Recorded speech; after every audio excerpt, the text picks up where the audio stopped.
Okay, I've been talking all day. My voice, it's like, yeah, rusty. But we're gonna get through this, okay? Now, remember when I first started Lana, the series, aka Tsang, I was talking about, what do you call this? How it is that witchcraft is a crime of passion.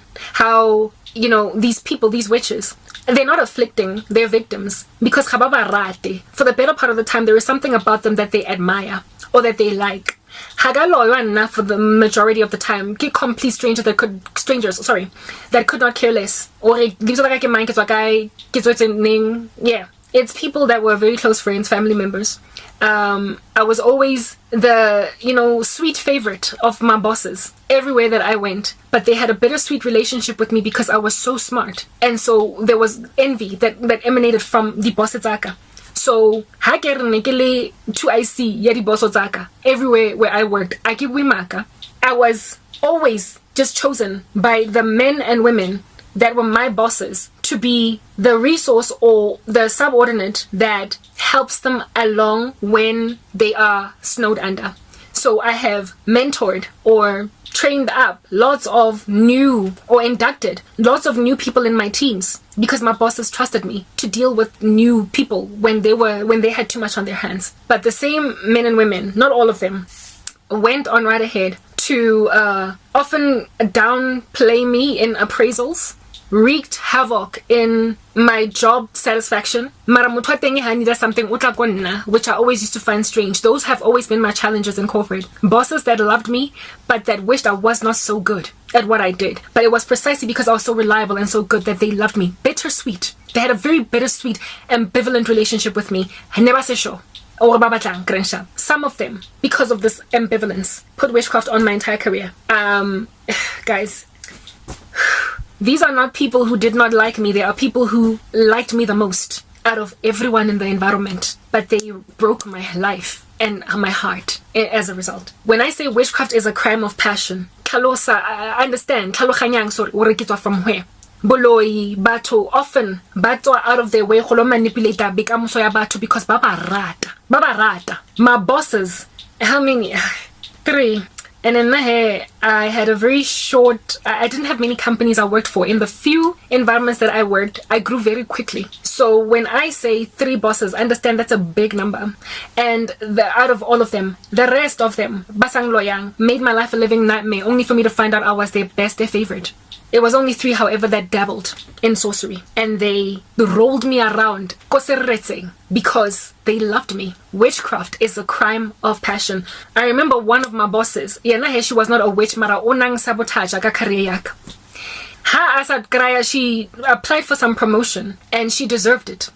But somebody else took it because onalim shiga raised. The way anang kutlise botlhoko thing in my career. I remember one time she gave me a horrible appraisal score and I was already a born again Christian. Psalm 37 in the Bible, my old Bible that I had then. In a limits, the pages of the Bible were wet because negilla on it. That psalm that speaks about you will not forsake his saints. I had done so well that year and she underrated me, gave me the lowest score out of all of my team members despite one of them train in the job. I was like, all that went to the dogs. She messed with the bonus that I got that year, etc. I was so heartbroken. From that day, she'd already pulled stunts on me. She was the kind of person who meetings. I'd do a PowerPoint presentation and she would act like it's hers and talk on it. Be like, next page. Literally read off my PowerPoint that I worked all night long purely because there was an executive in the room and she didn't want that man or that woman to see me flying like a bird. So she wanted to make me look like I was just something that was tagging along in the room. She would steam.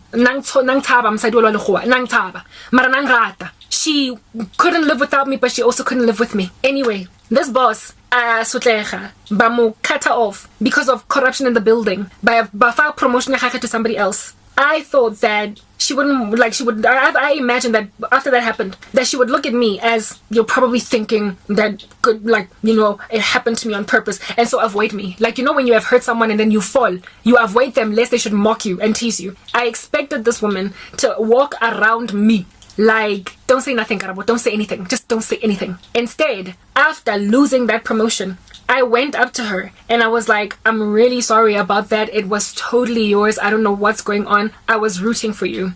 So I went out of my way to basically comfort her about the loss of that promotion.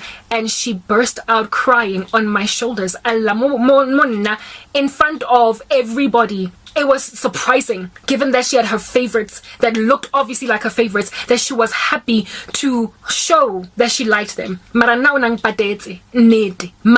it was when I went to go and comfort her that Allah, for the first time, mopela everybody, having had never done that in the office before. She was very strong. She would never have shown her weakness to anybody. Never.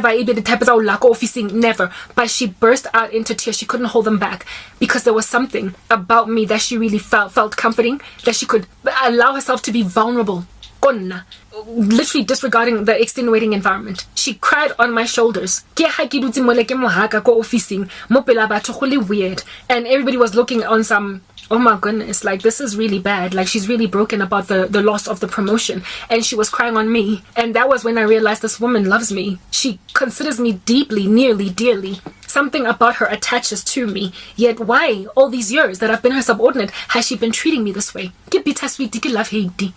So when I say witchcraft is a crime of passion, or those who take our sorcery, she never took our sorcery on me, but I'm trying to help you understand that the people who hurt you the most often are the ones.